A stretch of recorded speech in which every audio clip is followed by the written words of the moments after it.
स्वागत है। मैं हूं आपके साथ वर्षा शर्मा। रुक करेंगे मध्य प्रदेश की खबरों की ओर। शिवपुर जिले की तहसील बड़ौदा में आयोजित एक विशेष कार्यक्रम में मुख्यमंत्री मोहन यादव ने किसानों को फसल क्षति मुआवजा राशि का वितरण किया। मुख्यमंत्री ने कहा कि सरकार किसानों के हित में निरंतर प्रयास कर रही है और किसी भी प्रकार की फसल हानि पर किसानों को समय पर मुआवजा दिया जाएगा। कार्यक्रम में किसानों ने मुख्यमंत्री को धन्यवाद देते हुए कहा कि इससे उनकी आर्थिक स्थिति में सुधार आएगा और वे कृषि गतिविधियों को और बेहतर तरीके से आगे बढ़ा सकेंगे।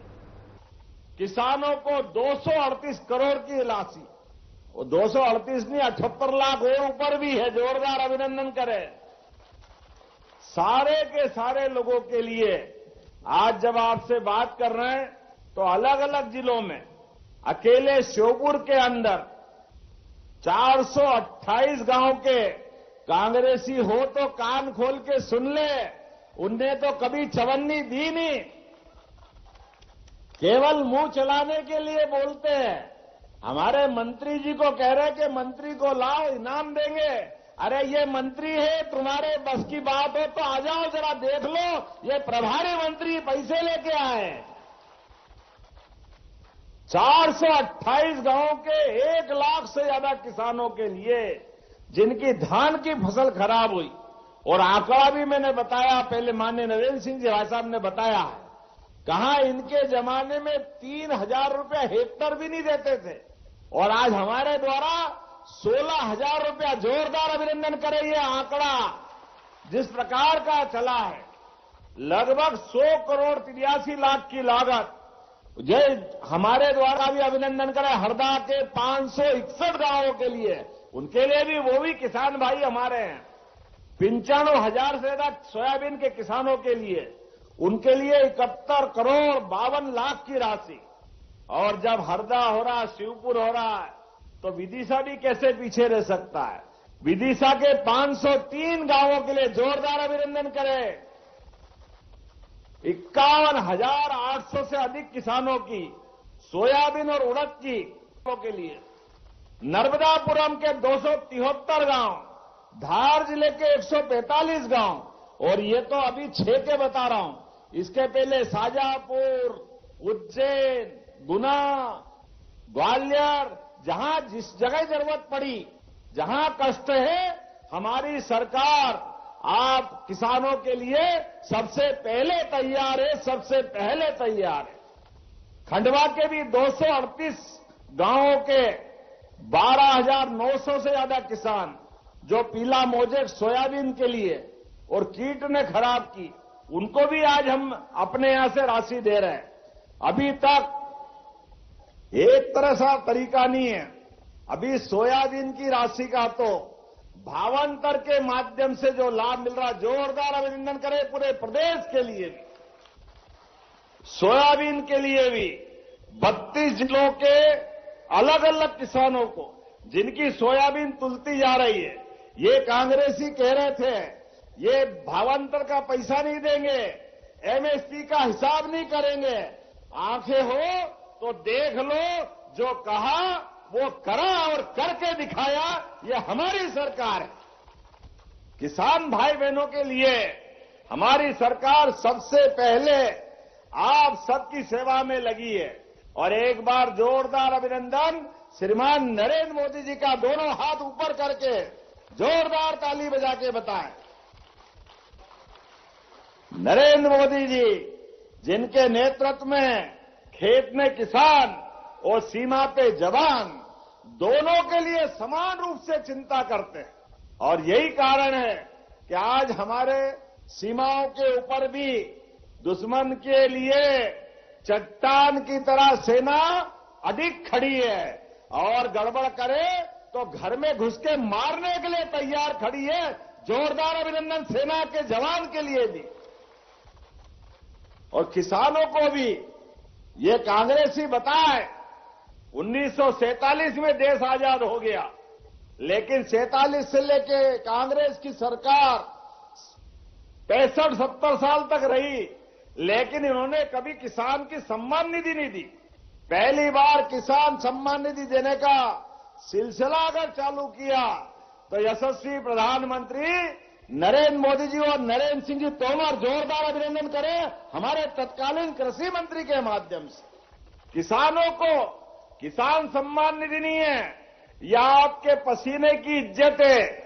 आपका सूर्य नारायण भगवान से आंख में आंख डाल करके जो आप खेती के लिए पसीना बहाते हो, यह उसका सम्मान है, उसका अधिकार है। जब मैं आपसे बात कर रहा हूं तो कितने प्रकार की योजनाएं हैं। आज तो मैं आपसे अटल बिहारी वाजपेयी जी को भी याद दिलाना चाहूंगा। स्वर्गीय भारत रत्न अटल बिहारी वाजपेयी जी, जोरदार अभिनंदन करें अटल बिहारी वाजपेयी जी के लिए भी, जिनके नेतृत्व में गांव के लोगों को, किसानों को सम्मान मिला। किसानों के लिए प्रधानमंत्री सड़क योजना की बड़ी सौगात अगर किसी ने दिए तो हमें घर है वो अटल बिहारी वाजपेयी जी की सरकार ने दिए। जोरदार अभिनंदन करें। और अटल जी के लिए जब उनने सपना देखा नदी जोड़ो अभियान का कि एक गांव के लोग, एक नदी में बाढ़ आती और दूसरी नदी सूखी पड़ी है, नदी में नहर से जोड़ दो, इसका पानी उसमें चला जाए तो सबको पानी मिल जाए।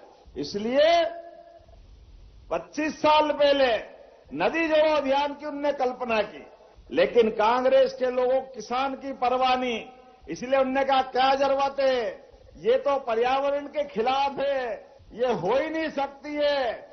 ऐसे बोलते बोलते जब किसान के विरोध में बात करोगे तो आदमी सरकार चलाएगा कि घर जाएगा। तो पप्पू और पप्पू की मम्मी की सरकार घर चली गई और मोदी जी की सरकार आई।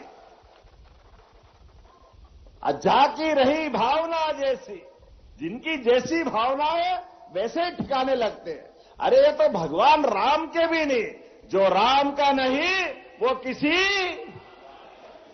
भगवान राम के धाम में भी कांग्रेसियों ने अड़ंगे लगाए।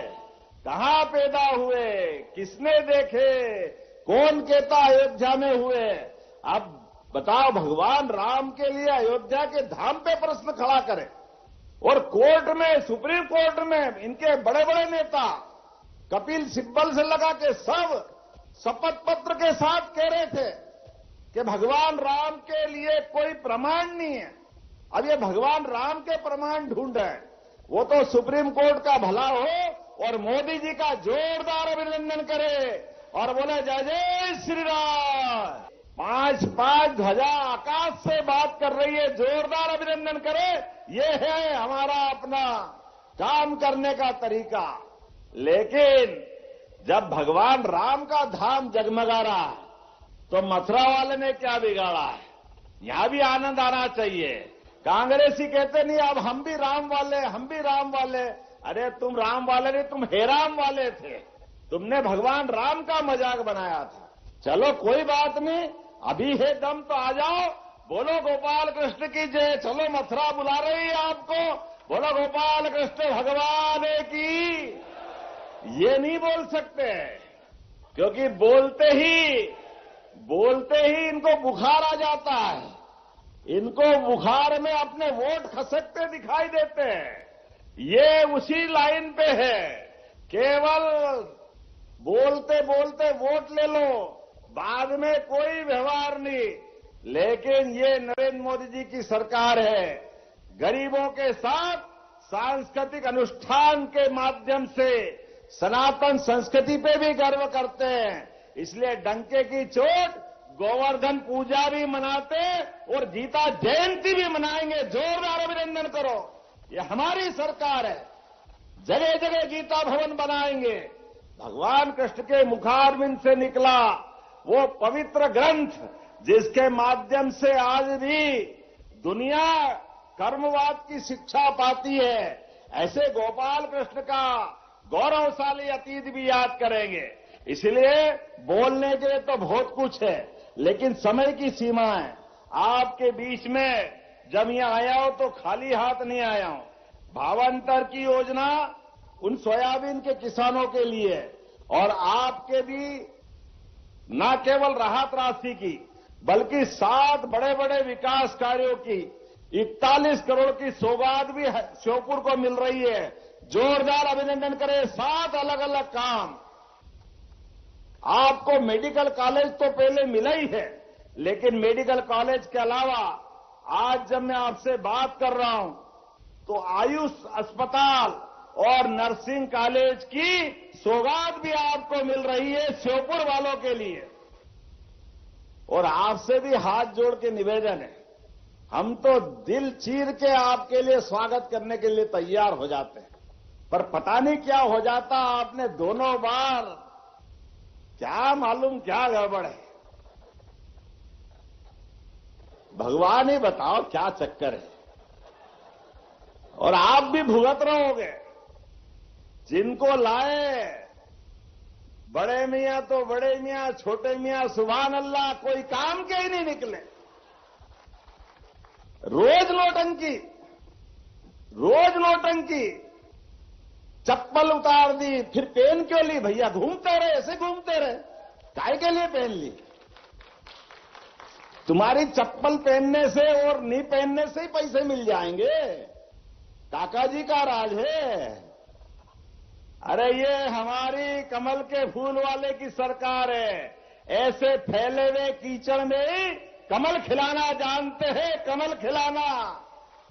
हमारे नेता देखो, राम निवास जी के लिए मैं जोरदार ताली बजाओ, राम निवास रावत जी के लिए, और शिवपाल सिंह जी के लिए, शिवमंगल सिंह जी के लिए भी जोरदार ताली बजाओ। सारे नेता खड़े हो जाओ, सीताराम जी से लेके सब लोग। ये हमारे नेता है जिनने कहा भाई साहब चुनाव हार गए तो कोई बात नहीं, जनता हमारी है।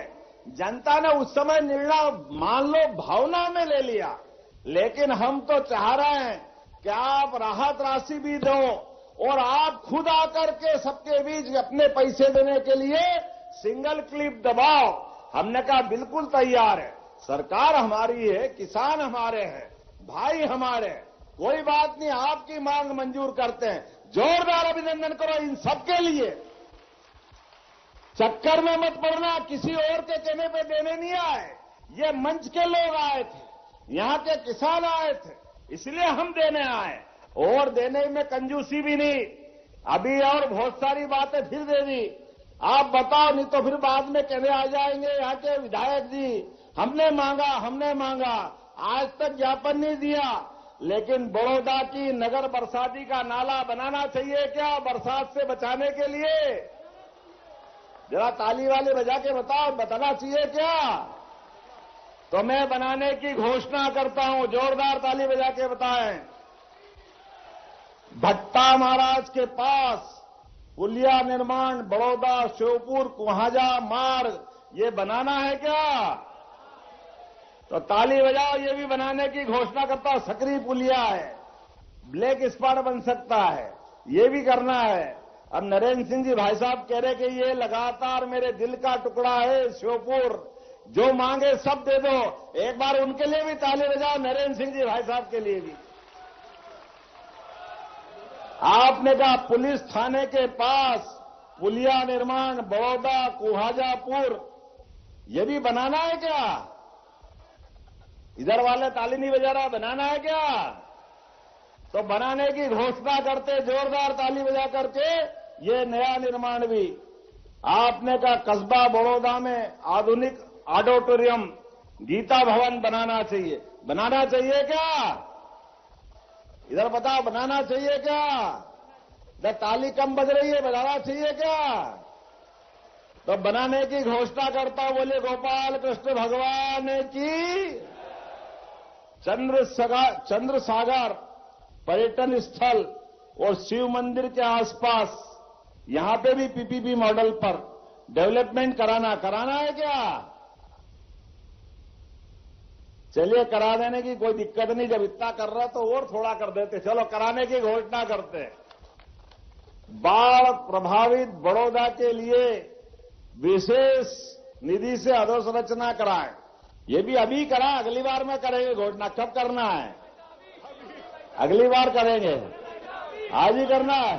चलो मंच का आग्रह और आपका भी आग्रह, तो 16 का डायलॉग है ना, ये भी तैयार, वो भी तैयार। जोरदार ताली बजाओ, ये आपकी करने की घोषणा करते। तो मेरी अपनी ओर से आज के इस अवसर पर अगली बार भी आना कि नहीं आना? सब आज थोड़ी करना, अगली बार आना कि नहीं? ताली वाली बजा के बताओ। तो अगली बार वो आएंगे और विकास के काम करेंगे। श्योपुर के लिए जो जो बन सकता वो लगातार करते जाएंगे। किसान, मजदूर, महिला, गरीब सभी वर्ग के कल्याण के साथ साथ। और आप तो और भाग्यशाली हो, आदमी तो आदमी, चीता दुनिया में दूसरी बार कहीं नहीं पनपा, वो अपने जिले में पनपाया। जोरदार अभिनंदन करो, धीरे धीरे करके।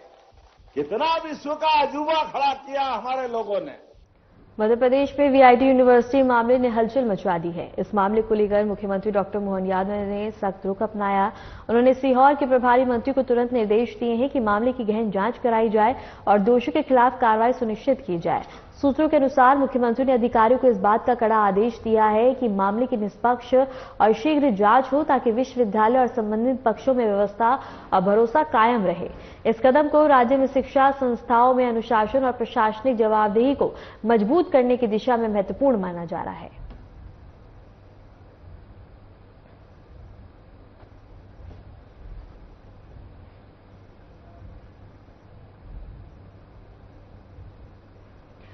केंद्रीय कृषि मंत्री शिवराज सिंह चौहान ने मोगा के रटसी कला गांव में किसानों और स्थानीय निवासियों के साथ मिलकर भोजन किया। इस अवसर पर उन्होंने ग्रामीणों से उनकी कृषि संबंधी समस्याओं और अन्य दैनिक मुद्दों पर विस्तार से बातचीत की। मंत्री ने कहा कि सरकार किसानों के हित में अनेक योजनाएं चला रही है और उनका उद्देश्य कृषि क्षेत्र में नवाचार, उत्पादन वृद्धि और किसान कल्याण सुनिश्चित करना है। उन्होंने ग्रामीणों को योजनाओं का लाभ उठाने के लिए प्रेरित किया और स्थानीय विकास में सामुदायिक सहभागिता की अहमियत पर भी जोर दिया।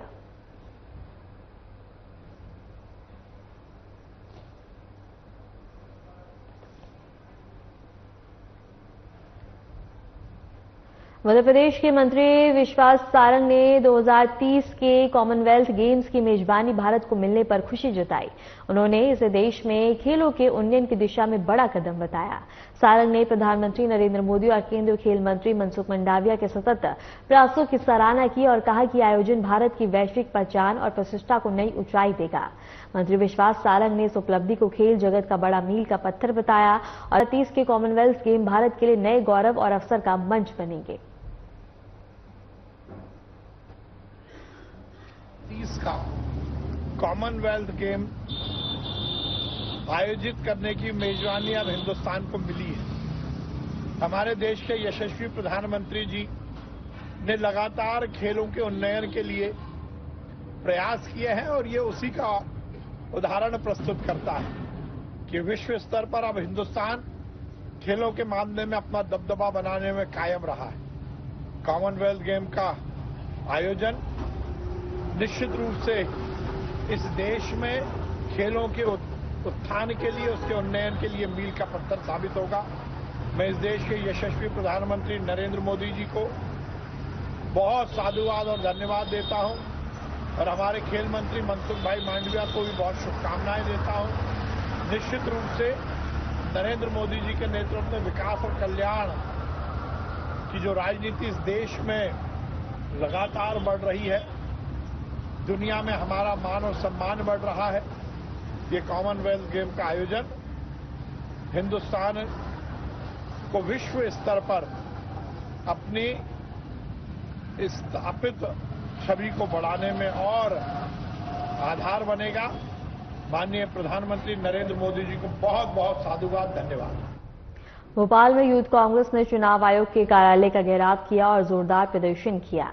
प्रदर्शनकारियों ने वोट चोरी और चुनाव प्रक्रिया में धांधली के आरोप लगाते हुए चुनाव आयोग से तत्काल कार्रवाई की मांग की। यूथ कांग्रेस के नेता और कार्यकर्ता हाथों में पोस्टर और बैनर लेकर कार्यालय के बाहर खड़े रहे और जोरदार नारेबाजी की। उन्होंने कहा कि लोकतंत्र की रक्षा के लिए युवा अब चुप नहीं रहेंगे और सच्चाई सामने लाएंगे। इस दौरान पुलिस ने प्रदर्शनकारियों को नियंत्रित किया और शांतिपूर्ण ढंग से आंदोलन करने की अनुमति दी है। सरकार सत्ता का हमेशा का रहा है कि चुनाव आयोग से कोई सरकार के प्रवक्ता सफाई करने लगते हैं। कुल मिला के देश का चुनाव आयोग भारतीय जनता पार्टी का चुनाव आयोग बन गया। इसलिए इस बात का प्रतिकार कि फिर एसआईआर के माध्यम से हमारे वोट पर डाका डाला जाएगा। एसआईआर हो निष्पक्षता के साथ, पारदर्शिता के साथ। वोट चोरी का जो लोकतांत्रिक वोट का जो हमको लोकतांत्रिक अधिकार मिला है वो हमारा अधिकार हमेशा कायम रहे। इस बात को लेकर ये आंदोलन है, ये प्रतिकार है, और ये प्रतिकार को हम बाखूबी पूरे पार्टी और कांग्रेस का पूरा परिवार इस आंदोलन को कर रहे हैं। अभी सड़क पे है, सदन जब नहीं सुनता तो सड़क पे जनता को निकलना पड़ता है, और एक दिन ऐसा आएगा कि पूरे देश का निर्माण। मध्य प्रदेश में बीजेपी के दोनों बड़े नेताओं के बीच चली आ रही नाराजगी आखिरकार खत्म हो गई है। करीब एक साल से राजनीतिक दूरी बनाए हुए दोनों नेता गोविंद राजपूत और भूपेंद्र सिंह अब एक मंच पर साथ दिखाई दिए। सुलह की यह पहल बीजेपी नेता हेमंत खंडवाल के भोजन मंत्र के जरिए हुई, जिन्होंने दोनों नेताओं को एक साथ भोजन के लिए आमंत्रित किया। सूत्रों के मुताबिक यह मुलाकात सौहार्दपूर्ण रही और दोनों नेताओं ने पुराने मतभेद भुलाकर आगे संगठन को मजबूत करने का संकल्प जताया। पार्टी के भीतर इस मेल मिलाप को 2000 अब तक का बड़ा राजनीतिक सुधार माना जा रहा है।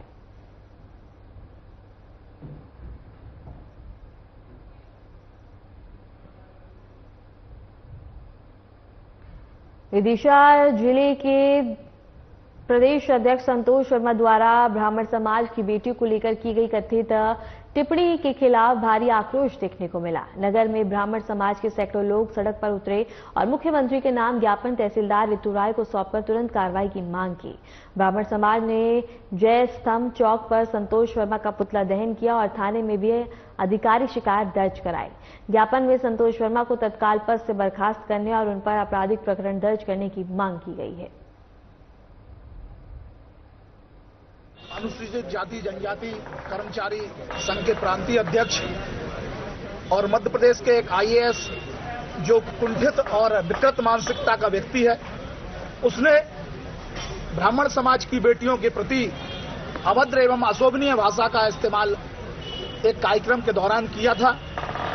उसके विरोध में ब्राह्मण समाज और सभी प्रबुद्ध गंज वासुदा के नागरिकों ने यह ज्ञापन दिया है। ब्राह्मण समाज हमेशा शांति, सद्भाव और सौहार्दपूर्ण रूप से काम करती है, राष्ट्रहित में काम करती है, संविधान के हिसाब से काम करने वाली समाज है।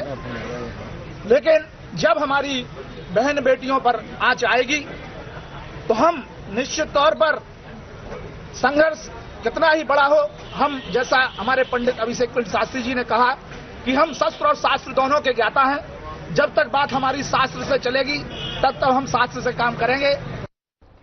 खबर श्योपुर से है, जहां कांग्रेस के विधायक बाबू जलील को पुलिस ने नजरबंद कर दिया है। विधायक ने बताया कि वह मुख्यमंत्री से मिलने और धन्यवाद देने के लिए गए थे, लेकिन पुलिस और प्रशासन के रवैये से उन्हें निराशा हुई है।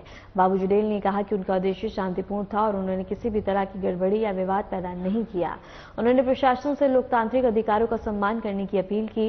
इस मामले ने स्थानीय राजनीतिक गलियारों में हलचल मचा दी है।